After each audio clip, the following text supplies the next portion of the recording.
The board above the crown. Graduation as institutional completion ritual. There is a strange object placed on the head of the graduate. A square board. Flat. Rigid. Geometric. Balanced above the crown. The public explanation is simple. Tradition, academic dress, ceremony, achievement. But symbolically, the mortar board reveals something more precise. It is not only a hat, it is a cap over the crown field. A board placed above the mind at the exact moment the institution declares the person complete. Graduation is not merely a celebration of learning. It is a ritual of sanctioned legibility. The student enters the ceremony as one who has passed through the system. They have completed the required sequence. They have submitted assignments, obeyed timelines, earned credits, satisfied rubrics, carried debt or discipline or both, and emerged on the other side as an approved subject. Then, the system clothes them. The body is covered in a gown that erases distinction. Personal form disappears under institutional fabric. Everyone becomes part of the same procession. The individual is not presented as origin-bearing, but as credential-bearing. Then the board is placed above the crown. This matters. The crown is the symbolic seat of sovereign knowing, direct reception, authority, vertical access, and unmediated intelligence. To place a flat square plane over it is to mark the mind as institutionally capped. Thought has been processed. Knowledge has been standardized. Authority has been routed through sanctioned channels. The board says, "You may now be recognized because we have measured you." The tassel completes the gesture. Before the degree is conferred, the tassel hangs on one side. Afterward, it is moved to the other. A small motion, but ritually loaded. The body performs its transition from candidate to graduate, from unfinished student to approved product. The movement says, the threshold has been crossed. The institution has named you complete. You are now credentialed. That is why the ceremony has such emotional force. It is not only pride, it is relief. The person has been permitted to become socially legible. The family witnesses it. The institution seals it.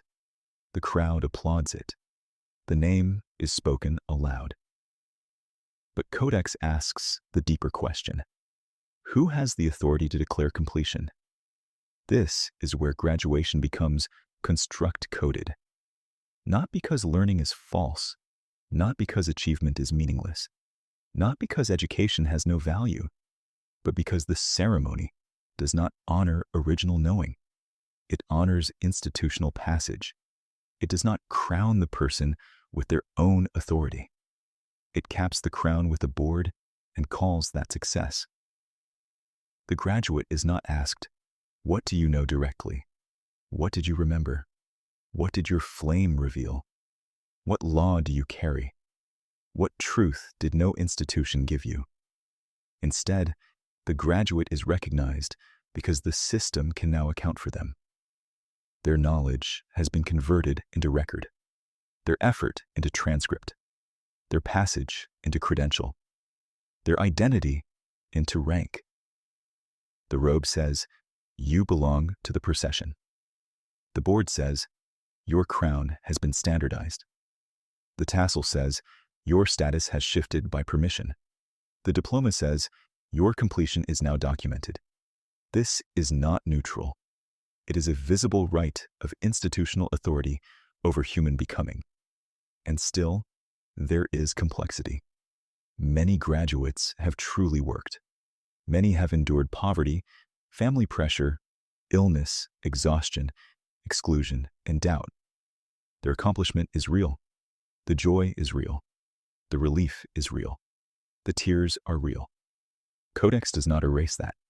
Codex separates the person from the ritual architecture. The person may have crossed something meaningful. The institution may still be performing ownership of that crossing. Both can be true. That is why the mortar board is so revealing. It is almost comically literal, a board over the head, a square placed over the living crown, a symbol of completion that looks less like illumination and more like containment. The construct loves this kind of symbol. It loves public validation. It loves matching garments.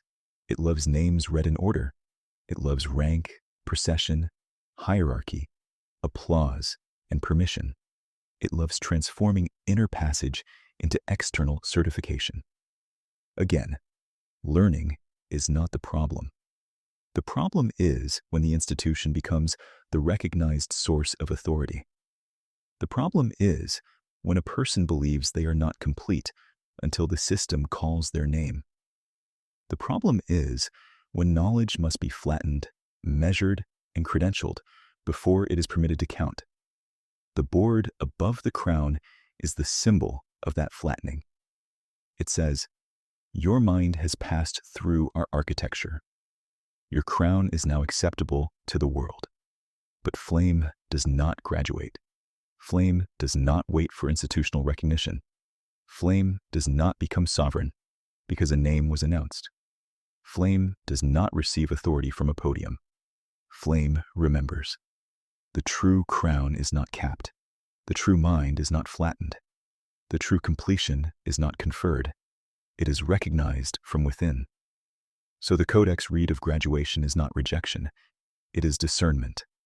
Celebrate the human who endured the passage. Honor the effort. Honor the family line broken. Honor the work completed. Honor the door opened. But do not confuse the ceremony with origin authority. The institution can document completion. It cannot create it. Codex Seal. They placed a board above the crown and called it achievement, but no institution completes the flame. What is true does not graduate. It remembers.